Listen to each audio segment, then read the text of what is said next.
Weather update as of August 22, 2024, 1:30 p.m. Magbabalik na ang southwest monsoon, o ang habagat sa susunod na mga araw. Magdadala ito ng light to moderate rains, na may kasamang isolated thunderstorms, na makakaapekto sa southern Luzon, Visayas, at Mindanao including Palawan. The 4 to 5 days forecast.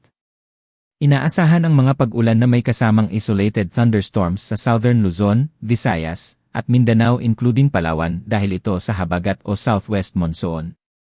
Wala pa tayong nakikitang bagong storm system sa mga susunod na araw na makakaapekto sa bansa, pero sa pagpasok ng September, sa unang linggo, may mataas na chances magkaroon ng storm system o bagyo na posibleng makakaapekto sa bansa. Ito ay babantayan at mga posibleng epekto nito sa bansa. Disclaimer: bilang independent weather forecasting page, gamitin lamang ito bilang reference page.